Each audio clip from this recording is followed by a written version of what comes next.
Hello, everyone, and welcome to episode 137 of the Wrist Cheese Radio Podcast, your place for horological hot takes, taboo topics, and often unpopular watch opinions. My name is Schmidt, and as always, I'm joined by my good buddy, my co-host. You guys know him, you love him, Mr. Bro Dinky.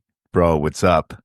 Not too much there, guy. Just getting through another week and ready to record some watch talk. I'd like to open the show of having the listeners wishing you a happy belated birthday. I think we might have mentioned it last time, but the in between, you have become a year older, and so happy birthday to you, my friend. Thank you, my friend. Thank you, thank you, thank you. It means a lot. Anything exciting or any happenings to report? No, nothing crazy. I mean, I think that one of the biggest things as an adult is, the more you age, the older you get, the more simplified your birthdays really become, and it's just more so about celebrating with people that you care about and having a quiet afternoon or a quiet evening together with your loved ones.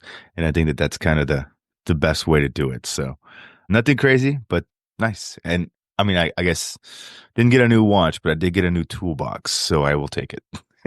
All right. Hey, not everything can be about watches. I myself was doing some good old housework today, so I feel you. And you got to have tools of the trade in order to get it done. So that's always nice. I'm with you on the birthday thing, though. I'm not.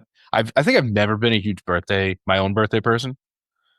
Like I Yeah. don't mind celebrating other people's birthdays, but I've never been like gung ho about celebrating my own birthday.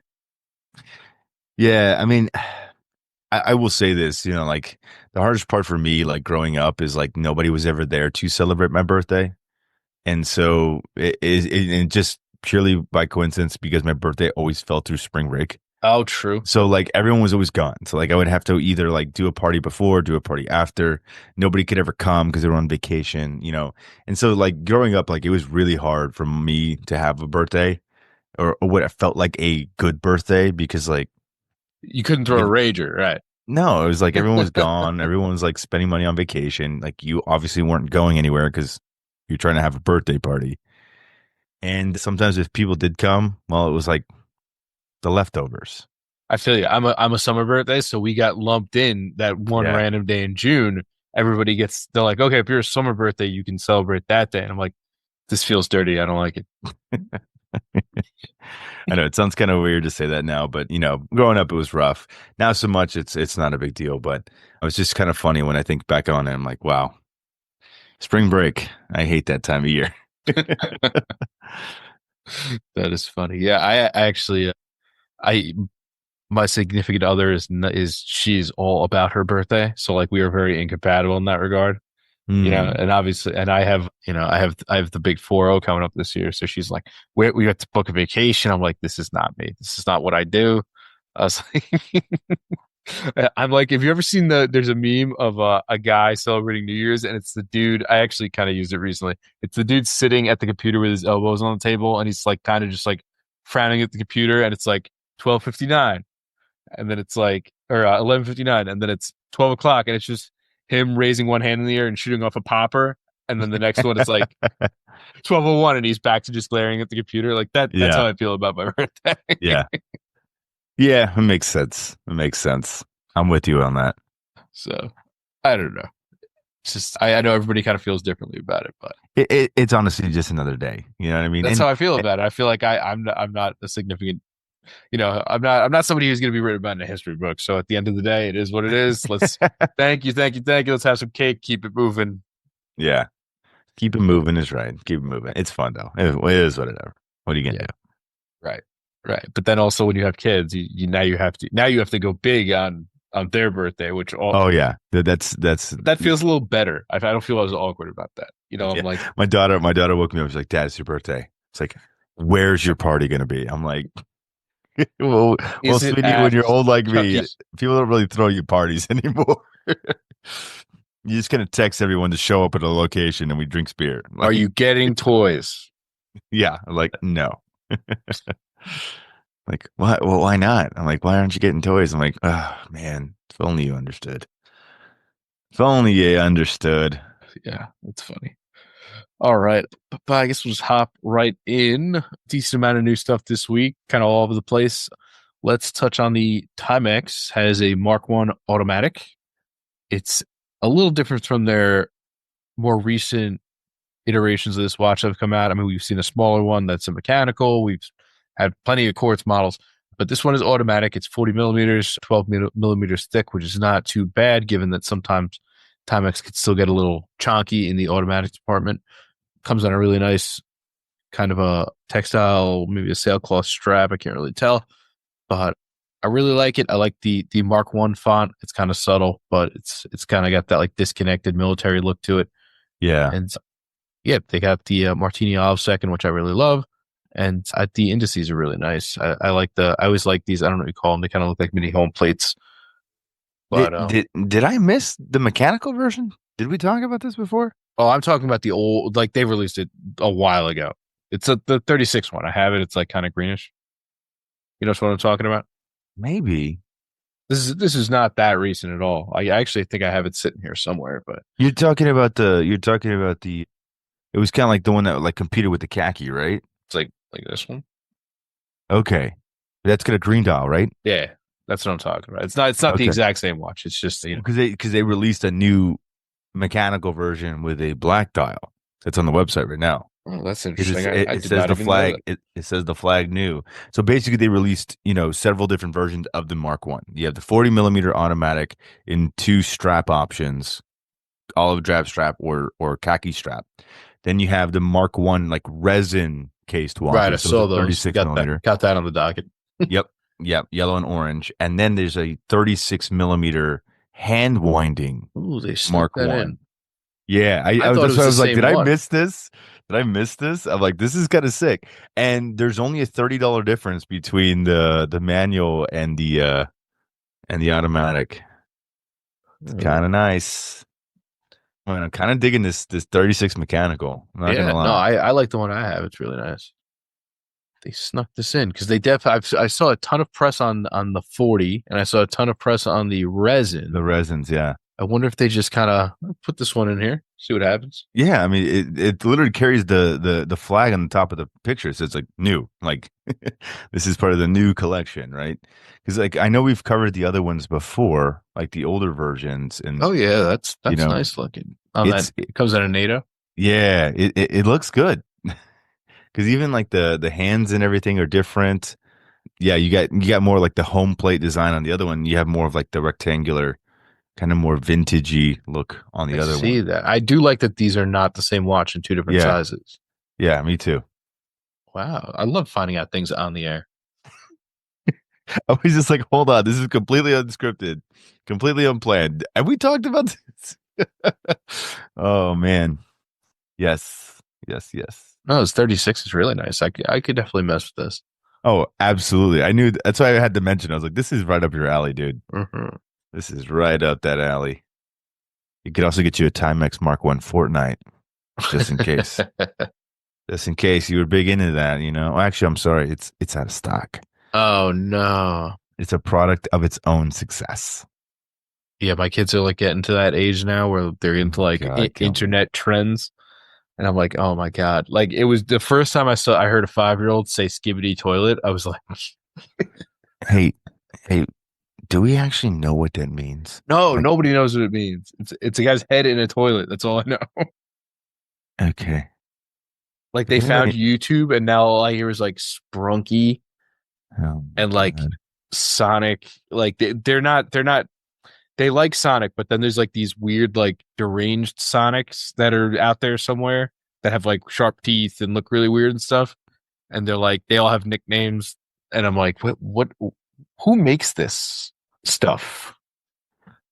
People on drugs. No, really, that's it. It looks like a bad acid trip. Like if you were watching a Sonic movie. I mean, yeah.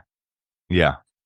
And there's like rainbow friends and stuff, and I'm like, okay, and like they're into Minecraft, which is cool. Like I can deal with that. Like, and they're starting to see like streamers and like watch dudes like build things in Minecraft and like Yeah. teach you how to make whatever something that everybody likes. Okay, today we're gonna teach you how to make this in Minecraft. Oh, all right, and then like they have these other dudes who are like, today we're running away from a monster that we're gonna try to kill. They're like, oh wow, like all right, let's not watch this. Jesus Lord. So Timex. Yeah, back to Timex. Anyway, there's also a resin version of this watch, by the way. that we just touched on slightly. Yes, yes, yes. So they come in bright orange and yellow. So if you want something in super parking cone orange, this is definitely up your alley. The yellow, a little less vibrant, but still very vibrant, Yeah, very they're cool. mustard, if you will, I guess. Yeah, it literally is mustard yellow. That's the perfect color for it. And this is actually thicker than the automatic somehow. Huh. And it's an analog cord. It says this is 12.5. Wow. I don't know if I'm buying that. This looks That very thin. I don't know if that's an that error or doesn't not. sound right. No, it doesn't sound. Unless it's the sometimes people get thrown off about thickness because you have to account for the crystal. And so sometimes if it's a small thin case like this, it's going to have a thicker crystal because it needs to compensate for the pressure resistance. Right, the amount of force, yeah. Exactly. And a lot of times I'm assuming if this is a resin case, it's probably like a acrylic crystal. Yeah, for sure. So sometimes those acrylic crystals are naturally higher in dome profile than they are if they're like sapphire or mineral glass or something like that. So sometimes you're like, oh, this is so thick. I'm like, no, dude. Like it's just the crystal is an optical illusion that's throwing you off, and you're just trying to complain about something. Yeah. Don't This complain. orange, I think this orange could probably be seen from space, though. It's crazy. I mean, I'm assuming it's very vibrant and cool, which is why it's already sold out at least at this moment. But the yellow is still very much available, and I don't know. It's cool. Yeah, they're not bad. I mean, especially if you like this color, like you could always just subdue it with a different strap, and I don't know, they're neat enough. They're $79. You really, who cares? I mean, exactly. And let's not expect a lot either for $79. But somebody out there will. No, no, yeah. So they're neat though, especially if again, you want to get the kids involved. This is a good one, in my Yeah. opinion. Right? Yeah, $79 is fun. Yeah. I mean, again, $229 for the mechanical is fun. $259 for the automatic is fun. Right. Like 79 it's bucks for a little knockaround watch. Yeah, why not? yeah, and they are sustainable according to the website, Oh, very nice. made of recycled materials. So for all you guys that care about that, there you go. It's a little something. All right. But a friend of the show, Haim, has put out a new limited edition watch of their Viajero, which is a world timer. This is the Viajero Global Citizen. Zakir has been on the show before, good friend. He wanted to put out a watch that was sort of a little more all encompassing in a world timer. And you'll notice that if you check in on the cities around the outer rim of the dial here, they're each in their own language, which is a nice touch that I don't think I've seen that before. No, and if I have, I've missed it, but I really have never seen that done on any world timer. Because normally, if you're going to have it in a different language, like it's all in the same language, Right. right? I've never seen it like all in English until you get to a country that does not speak it, and then the characters represent that respective country's language for the country name, which is kind of interesting. Right. And it's But not cool. like it's not just like you're not just getting like the I don't know how you want to describe this, the like still spelled in English letters, but it's the country's pronunciation of it. You're getting the actual With the characters. characters, Yeah. yeah, which is also a really nice touch. He has a really neat rotor on the back. I don't know if you've seen it. It's a globe. That's really Yes. cool. There are only 50 of these made. They come in around $949, which is a slight markup from the other Viajero, which is only 800, I believe. Hmm. And case dimensions 12 millimeters thick, 38.5 on the diameter, but a really nice look overall. I really like the kind of whited out. It's almost like it almost looks like an Arctic, like if you were doing like Yeah. an Arctic world timer. Yeah. But I like that a lot. Obviously, Chicago is in red. That's his hometown. So pretty neat little offering. I saw it. Actually got it in an email, and I was like, oh, I didn't know this existed. But I like this one a lot. I think I like it better than the original. So neat kind of interesting choices with the Romans at 12 and 6, and then dots all around. It's a very cool watch, Yeah, it and doesn't really look like anything else, which I like. the rotor is very cool. To me, it reminds me of the Death Star. from Star Wars. Like I can totally see that. as soon as he said the globe, I was like, yeah, but there's that hole in the center there. That looks like that little area for the Death Star when Yeah, he puts this the is where the laser laser together, comes out. blows up planets. Yeah, so we'll just call it the Death Star rotor, but it's a cool one. I've actually never seen anybody do this in a rotor, and I like it. I'm here Yeah, for it. it's novel. Yeah, it's a very novel incorporation, especially given the world timer functionality of this piece. So very cool. And I don't know if Very you cool. noticed, he gets his straps for this from Deluxe. Oh yeah.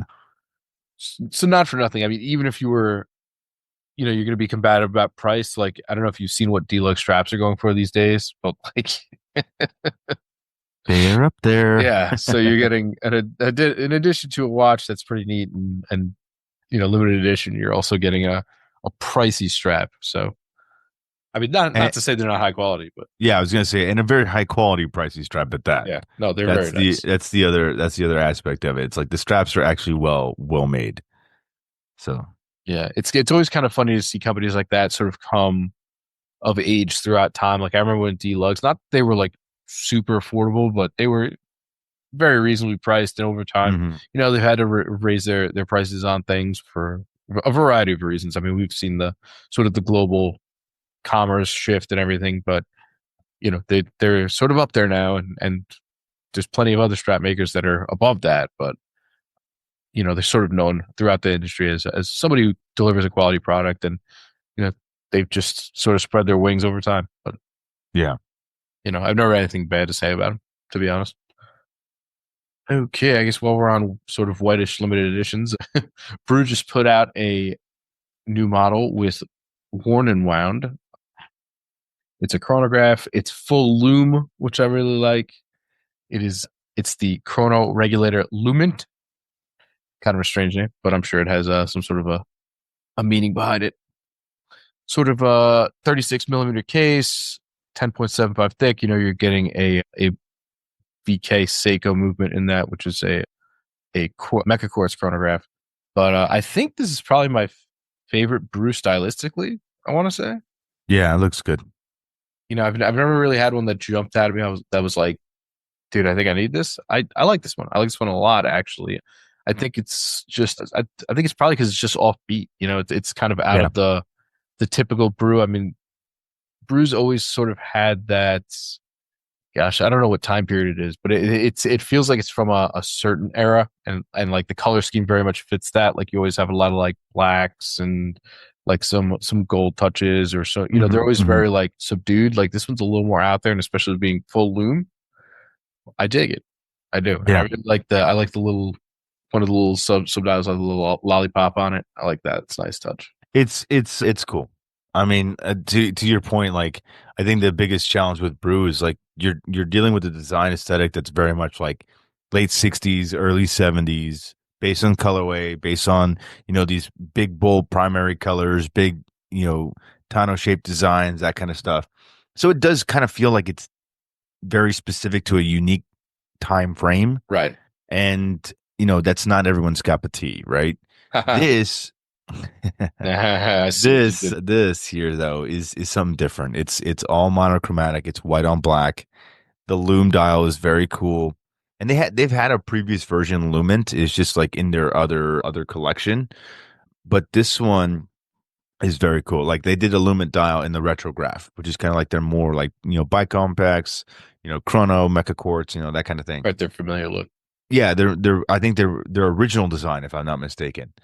And then from there, this particular variation is their more sporty, integrated, steel sports watch, if you will. But I'm a sucker for a loom dial from a loom dial. You know what I Yep. mean? And this one looks really cool because it's so toned down. It's like the inverse of what Brood normally does with its Right, styles, that's exactly how I feel about it. and it's good looking. I'm not gonna hate. It's a very good looking watch.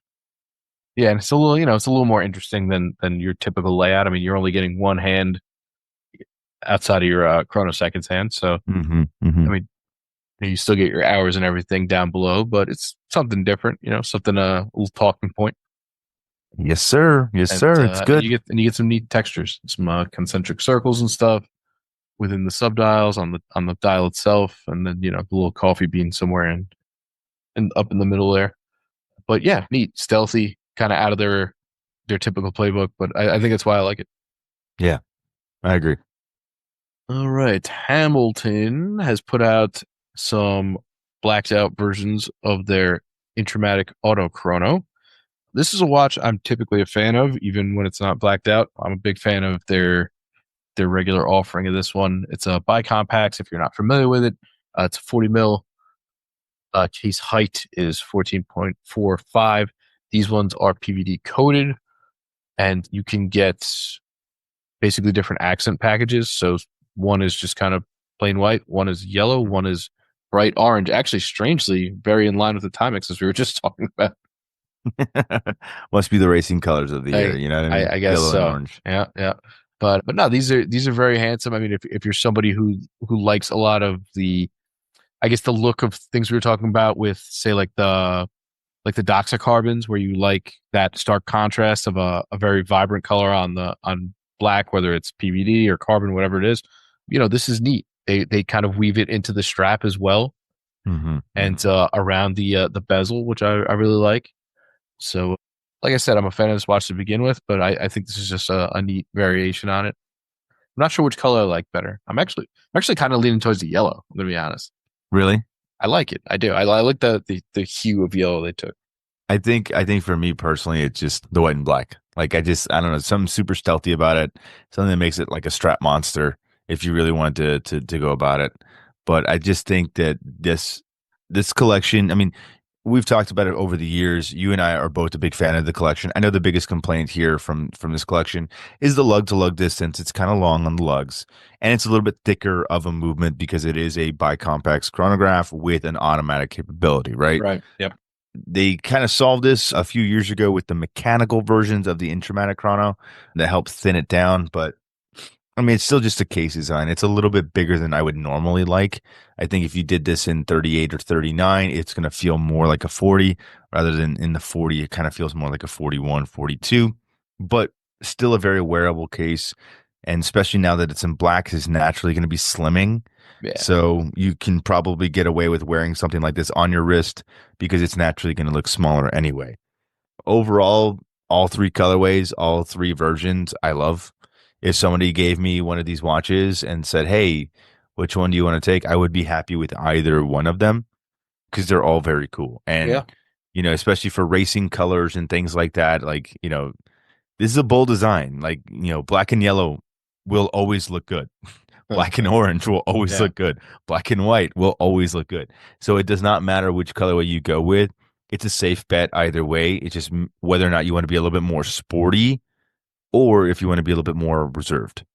And I think, the overall colorways and what they've done here, and especially too, because there's so many cars out there that are exotic, that are yellow and black or orange and black and things like that. I think it's a perfect pairing with this. Yeah. And also, it's a racing watch. So at the end of the day, size sort of plays in part of the function. So Correct. it's not one of those things you should necessarily be taking down too much. No, exactly. Right. So, And it's legible. well, I was going to say the stark legibility there. The bigger it is, the Nice. more legible you can actually see it. So what are you going to do? Yeah. And I like that this is sort of a little, again, sort of like the brew. It's a deviation from their kind of typical color palette. I mean, I know they Yeah. did sort of a light green one. I also like that one, but it's a very like pale pistachio color. It's got sort of that, like we were talking about, those 60s, 70s vibes to it. Even like the blue ones of these, kind of the same deal, but these Yeah. blacks are very, sort of away from that sort of modern take on it. So gives you another choice in their offering, I guess, is what I'm trying to say. So, but I Yeah, like for them. sure. I think they're really neat. And I'm sure there's probably a lot of Harley fans out there that are like, oh yeah, black and orange racing watch. This is perfect. It would be Yeah. good. It would be And I great. mean, not for nothing, coming in at 22.95 Yeah. USD, really not bad. No, and it's what's funny is like you and I were talking about this off air. Like it's the same price as the previous generations on the straps. So even though it's now PVD, it's got the coating on it and all that stuff, it's still the same price, which is like, oh, that's kind of refreshing because typically it's not. Yeah, typically Which anything boosts the price by 300 bucks. yeah, exactly. So I was like, it was kind of nice to see that they decided to just keep it what it was and just leave it alone. I'm like, okay, I can respect that. I think it's a smart move. I mean, what's another $5 or $10 to the price point to really charge the consumer? You have to ask yourself, is it really worth it? And I think in most cases the answer would be no. So I'm glad to see that the Hamilton felt the same way and said, you know what, we're just going to keep it all the same. And the only difference is if we're going to talk about a bracelet. Right.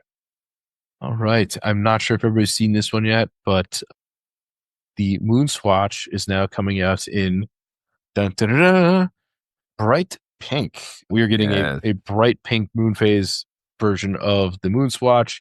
It has pink loom that looks very, very good. I gotta say, it's a really nice hue they chose for that. yeah. It's to commemorate April's micro moon, I guess. But Is I that mean, this is I, that what they call it, the micro moon? that's what it says. That's I just Okay, go along with what the press is telling me. gotcha. Okay, all right. Some subtle differences that we were talking about. There is a heart on the pusher, on the top pusher, and there's a pulsations bezel on this one. So, So cool. certainly a nod to that functionality. But I mean, overall, it's definitely different than what we've gotten before. I mean, this is sort of what I would have envisioned had you told me there was going to be a mission to Venus originally. Like this is probably what I would have styled out, I think.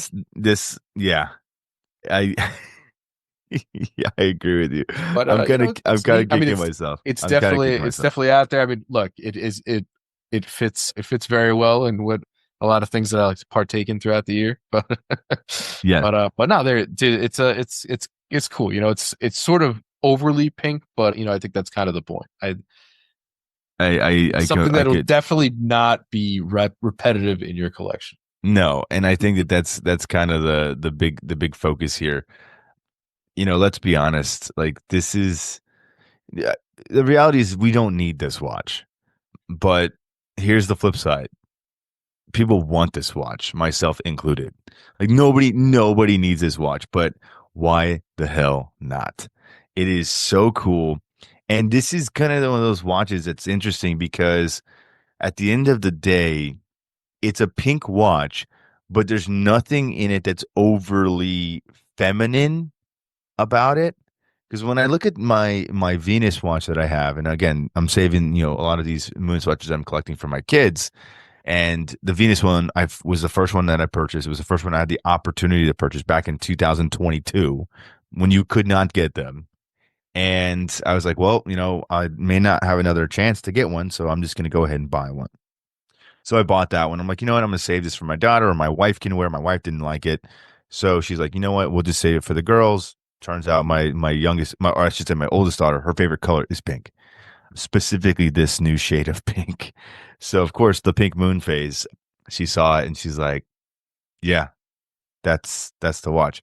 But when I'm looking at this one comparatively to my Venus, the Venus has kind of like these like faux, gem set, sub dials, and it's a very soft, Yeah. light, kind of like Eastery pink.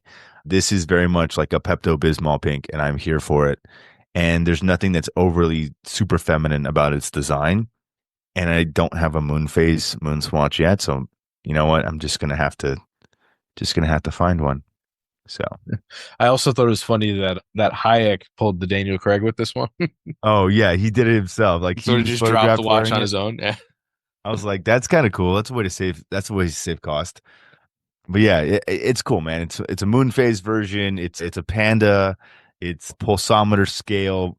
And my wife's in the medical field, so like that's also kind of cool that like I could get a pulsometer bezel because God knows I can't get one in a moon watch. That's cool. So this is definitely on my short list. Not that I need another moon swatch, but you know what? Life is short. Collect stuff and consume product. Spend your money on useless things. Why not? So I will be trying my very hardest to get one.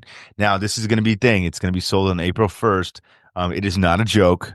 There is full marketing behind this. It is actually happening. It's coming out. That's always the Uh, risk you run, right? I know, I know. But it's definitely not a joke, so just be ready. But according to social media, is nobody knows exactly which Swatch locations across the United States will be carrying this, or which ones will be carrying it worldwide. So they've been talking about, and I've been seeing it communicated in social media comments and things like that, that they'll basically be posting where this is going to. So they basically said like, hey, follow this pink rolling planet. It's basically one of the smart cars or whatever that has, or a Fiat or whatever it is that has like the moon swatch. You remember the little cars that used to drive to the malls and they had Oh like the little yeah, moon yep. swatch boxes? They have like a pink version now. So I don't know if this is going to be basically showing up at random locations, or is it going to be that it's going to be launching all points of sale at the same time and just a certain amount of them. It hasn't really been explicitly clear yet, but all the social media kind of is highlighting the fact that it could be random and it could be in very specific designated locations that Swatch decides to do. So we'll see. I know I need to get my hands on one. If not, then I'm going to be pissed. But here's the thing. Swatch is going to sell every single one of these stupid things. Again, What day of the week is April 1st? that's a great question. It is a Tuesday. Oh, that's appropriate, right? Of course, it's appropriate. Jesus Christ. Yes, Speedy Tuesday, April 1st. All right. I guess I should have saw that one coming. But it is funny that you do mention it's April 1st. Well, I mean, because that was one of the things on the comments is like, hey guys, is this Yeah. actually real? Like, You is this a messing with real me. You messing with me? I'm like, oh man, Speedy Tuesday, but it is on April 1st. It's not a joke. It's coming. So just be ready. A couple weeks from now, these will be live in some type of store someplace. I mean, if you really want the pink one, you got to get your hands on it. I missed out on the super blue moon phase last year, and Oh, I yeah. still kick myself because that was an arguably really good looking watch. This is also arguably really good looking. Plus, I got to have something to wear in October, right? We got to have a full pink Speedmaster. That's right. That is right. Yeah, that's all I could think of when I saw it. I was like, ooh. Yeah, it's nice. All right. Up for the news for the week. Breitling acquires Gallet. That's Gallet for the heathens out there. The non-initiated. Can I get that Gallet, please? So Breitling, after we knew that they picked up UG somewhat recently, now they're picking up Gallet. They're sort of signaling what they're doing here in that Gallet is going to be their, we'll use quotes, lower tier. Breitling will be their sort of flagship offering, and then UG I think is going to come in, as we talked about, much higher Yeah. uh, on the value spectrum. What do you think? There's a lot to take in here. There's definitely a lot to take in, and I mean, I just hope Breitling's making the right decision. I know for a fact that Breitling has done well, but they're not doing as well as probably they would like. I know that a lot of sales for Breitling pieces have stagnated, and I know from a lot of people that are in the industry today that Breitling is just not moving the units and the volume that it was expecting to be moving, commiserate with all of its build outs and all this stuff that they're spending as an institution. Breitling is building boutiques everywhere. They're trying to open up as many accounts as they can everywhere. And that is sometimes a bad thing that's misinterpreted as a good thing. Oh, well, they must be so successful because now they're rapidly expanding. Sometimes watch companies have to go into multiple places of sale because if not, they're not going to have enough distribution to actually carry the brand.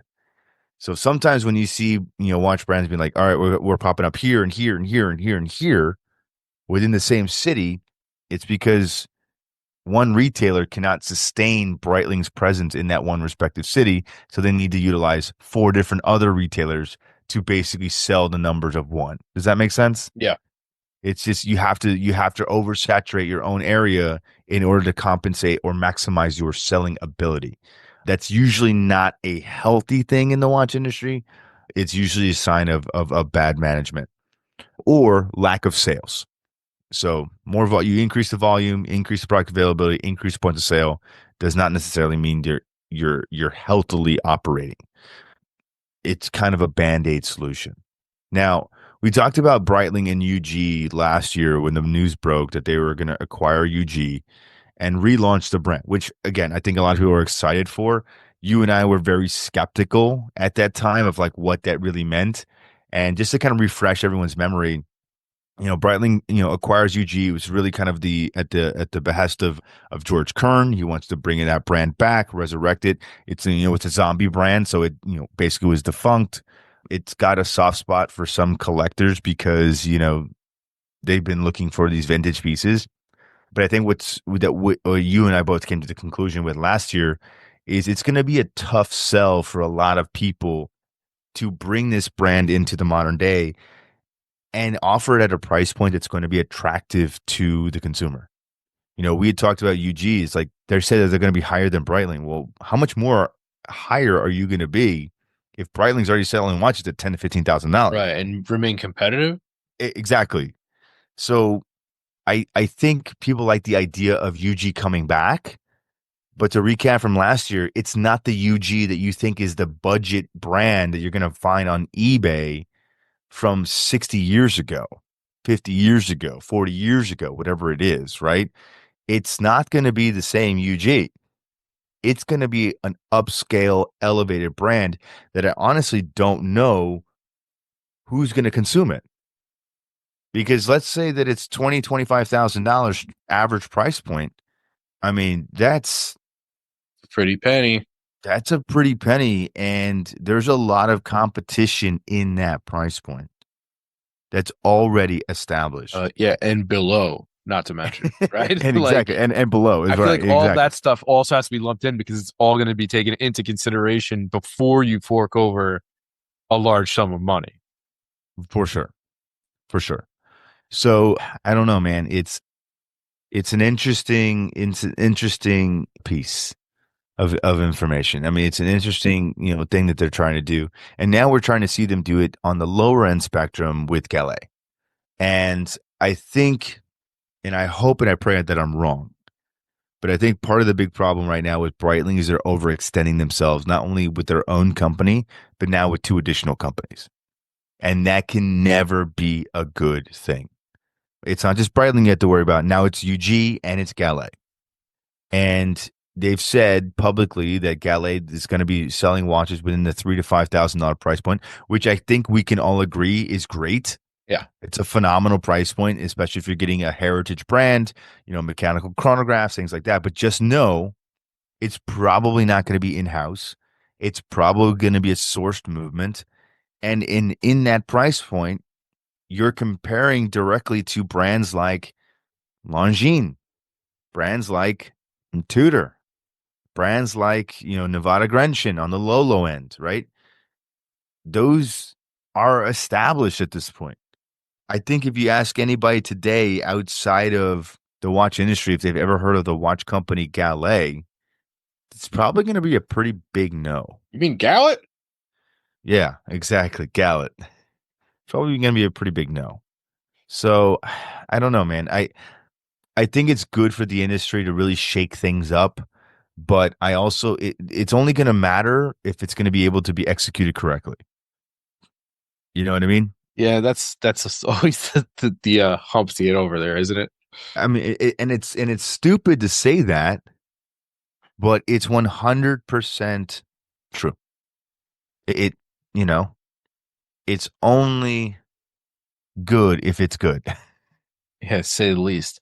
But one thing we were talking about, and you did just touch on, is what are they going to do for movements for this? Because we know, listen, you're going to be in direct competition with somebody like Longines. Are you really going to buy at a movements?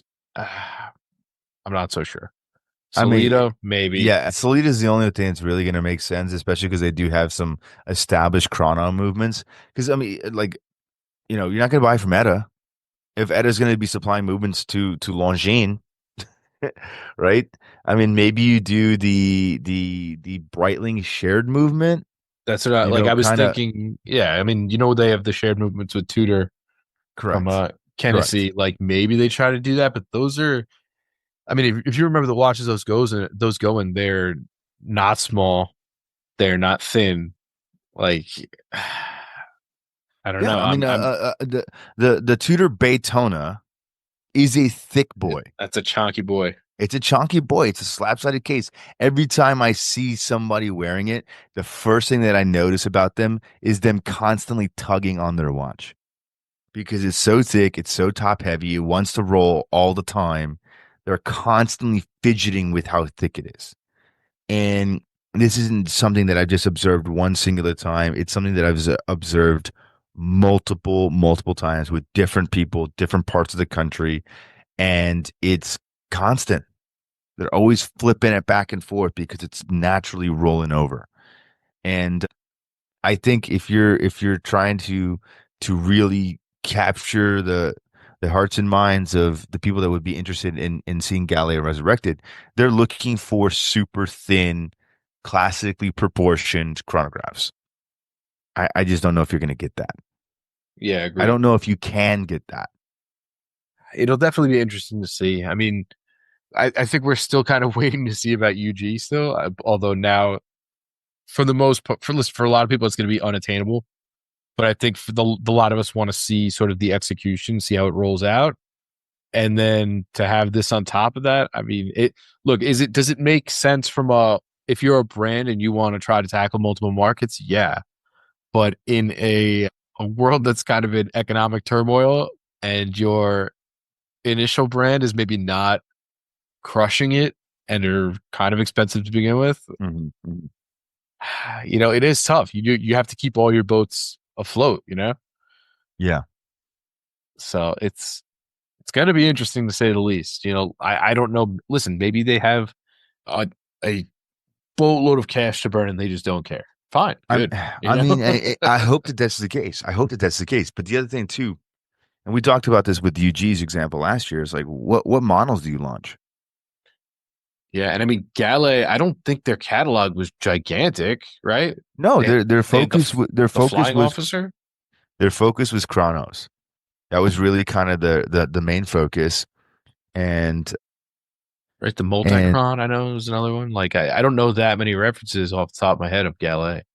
yeah, I mean, there's not, you know what I mean? Or I mean, there is. Like if you read the Fratello article about this, there's a lot of different references. They've produced a lot of watches over the years. Very good for timing, pocket watches, chronographs, that kind of thing. But how many how many snail scale, chronograph dials do you need before you have like all of them? Yeah. You know what I mean? Like how many regatta watches or regatta chronos are you going to use before you don't need them anymore? I think the coolest one that they have is the flying officer, the one that you were just kind of mentioning. Yeah, that's a neat, It's neat got a touch. 12-hour timing bezel, two sub-dial register chrono with a snail scale inside, and I love those vintagey sword hands. Yep. That's a beautiful, arguably a very, very pretty watch. But like if I buy one, do I need to buy another one? I think that that's the other question is right now, and I've observed this phenomenon for, this is really kind of indicative of a bigger problem, but I've observed this phenomenon before where so many brands, I think, have, kind of one or two hero pieces within their collection. And once you've purchased those, there's really nothing left to purchase unless you're really a fanboy that hard or fangirl that hard, right? But you buy like the one iconic model and like that's it. There's nothing left to collect. There's nothing left to consume. You've owned the entirety of the collection. So I don't know, man. It's an interesting conversation. I really hope that this will give people something to be excited about and look forward with, but they have to execute it correctly. They have to give something that the people are gonna want. I think that they came right out the gate with the flying officer, and you release like one, two, or three models, and that's what you do. I think that would be great. That would be a great way to start the company. Don't focus on a diver. I saw somebody, oh, as long as they release a diver, we don't need any more freaking divers. There's literally a million dive watch companies out there, from actual established Swiss brands, the Japanese brands, to Chinese independents, to all these micro brands that exist in the world. Everyone has a dive watch. You want to be unique? Don't make one. Yeah. You know what I mean? It's, I don't know. Don't start with a diver. Diver is, and here, and as far as I can understand, as far as I've seen, they don't really have a history of making a diver anyway. So if that's the case, then don't do that. But they have to execute this right, man. Because if not, it's going to be a big mistake. And if it is a mistake, it's going to have a resounding impact on not just Breitling, it'll have a resounding impact on the rest of this little mini company that they're putting together, specifically UG. That's already going to be a tough sell anyway. Yeah, sure is. Yeah, I don't even see them having a diver, so don't make one. You don't need it. Yeah, don't go there. It's not worth it. And you know, you made your history in chronographs, so you stick with chronographs. Breitling's got chronographs and divers, so they can do that. UG's got like watches that went to the polls and chronographs. I guess I don't know. Maybe the common denominator is everything's chronographs, but I don't know. It's it's interesting.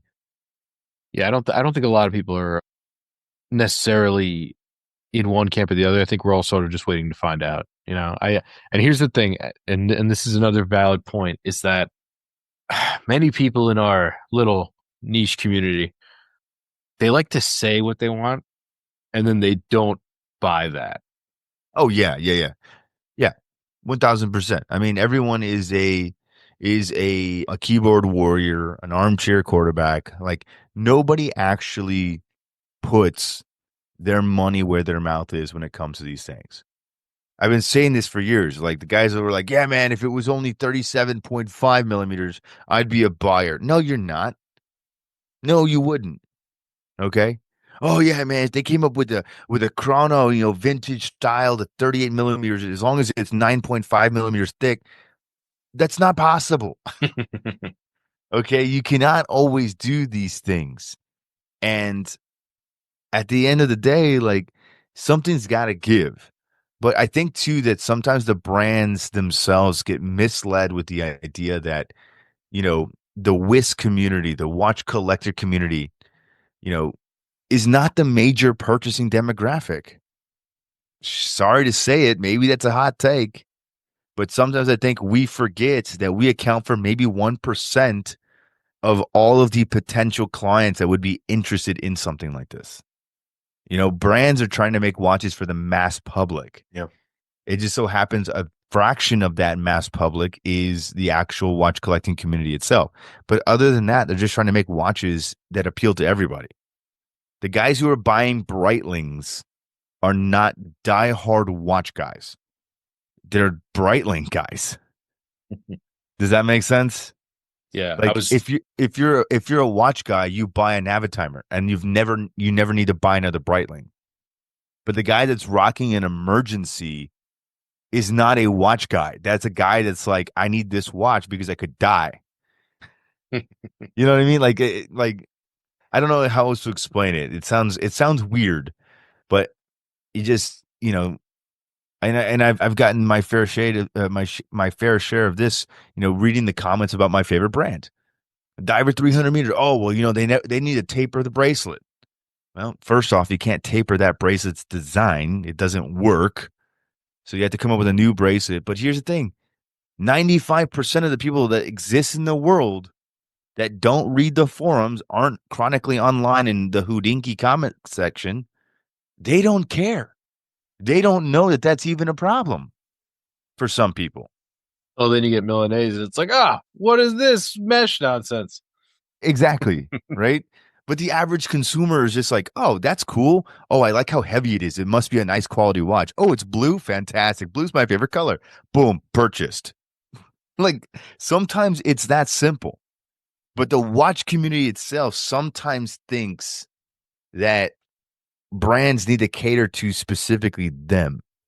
And let's be honest, the guys that are chronically online, the guys that are hijacking the comment section across all these different blogs and forums, those guys might buy every once in a while, but it's not going to be your major target base.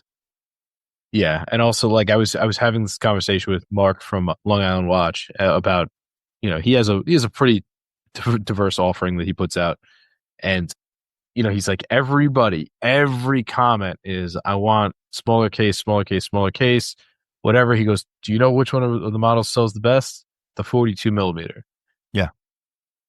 He goes, we have everything under the sun, 40s, 39s, 38s, Hmm. whatever's. Hmm. Hmm. And the plain old SKX case 42 sells Yeah. the best at all of them. He goes, people like to say what they will want to buy. He goes, but when it comes to What they actually will right, buy. what they're actually going to buy, it seems to be always still the same tried and true stuff. So Yeah, and that's a perfect example. Because here's the other thing too: that 42 millimeter case is not just appealing to the watch guys that are frequenting his website.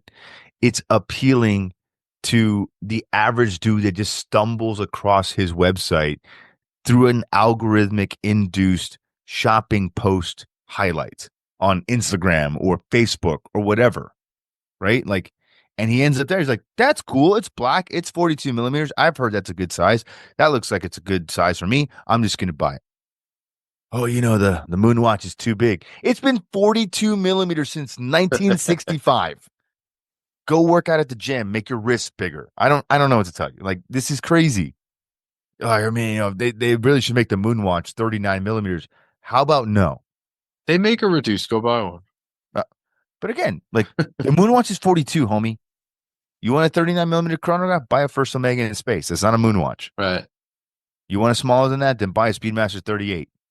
But it's not a moon watch. The moon watch is 42 millimeters. Listen, Period. sometimes you have to kind of deal, like if you want whatever you want to listen, you're a bigger dude and you want to get a Porsche, guess what? It's gonna be a little cramped. Sorry. Yeah. Yeah. Like Do you tell Porsche to move the seats back for you? Like, I don't, no, it doesn't work. You're just going to move the seats back. Did you tell Porsche to increase the height of the headliner for you? No. You just have to slump over a little bit more. Or you buy a Tahoe right. or another car that you could actually fit inside of. Listen, this is what it is. Like, I just find it so weird that like this is really the only industry where people are like, I'm gonna tell them what's they're, what, they're gonna like listen to me. they're gonna listen to my opinion. I am the guy. I'm like, this is crazy. So anyway, I just getting back to the focus here, it just at the end of the day, I really hope that Gallet does well. I'm really excited to see what they're gonna offer. I also want to know kind of like when they think they're gonna launch. But I think, if I'm assuming we're probably going to get UG's launched sooner rather than later, but that's really going to set the tone for what the reception will be for Gallet once they launch. Because if UG's like, all right, guys, we're launching our first product and it's $50,000, It's a solid gold pull round. people are going to tune out and it's going to be irrelevant. Not a single UG is going to be sold, and that's going to drive the stock prices of CVC Investments, the parent company of Breitling, and I guess these other two entities now. It's going to drive it down, and that's going to be very hard to justify bringing on and operating two different watch companies when now you're struggling to stay afloat with your most important watch company. So we'll see. Yeah, yeah, certainly. I mean, something fun to look forward to, but yeah, I mean, but always potential for huge I mean, disaster. it's fun to look forward to it until it's not fun, and then you're like, oh God, wow, this is awkward. Like, I did not wish the downfall of Breitling, but in the year of our Lord 2025, that could happen. You know what I Hey, mean? yeah, What are you gonna do? What are you yeah, gonna do? Uh, I wish them the best. I wish the watch gods will descend upon them and carry them through. yeah. And who knows? Maybe we get a banger of a flying officer, and it's only 3,100 or something. I mean, it would be It would be sweet. refreshing. I'll say that much. But It would be sick. It would be really, really sick. But lean into what you already do well. Focus on that. Don't deviate. Don't make anything that nobody wants. And anybody's going to be buying your brand, they want chronos. So stick with the chronos. No divers, no time and dates. Focus on the actual thing that made that respective brand desirable at whatever time it was desirable at, and just stick with those things. yeah, go with what works. I mean, it's a tried and true, right? Yeah. That's kind of it. But if you guys do decide to make a big eye regatta, that would be kind of sick. So it's kind of like your poor man's Abercrombie and Fitch. You know what I'm saying? I see that. There you go. All right. I think that's enough for 1 week. Hopefully, Everybody's now up on their Gallet or Gallet. Gallet. Yeah. All right. Thanks for tuning in, folks. Always a pleasure. We'll catch you next week. Schmitty, I will see you soon. Good luck, sir. And, with your travels and everything. And I'll see you next week. Sounds good, man. All Take care, right. everyone. Have a good one.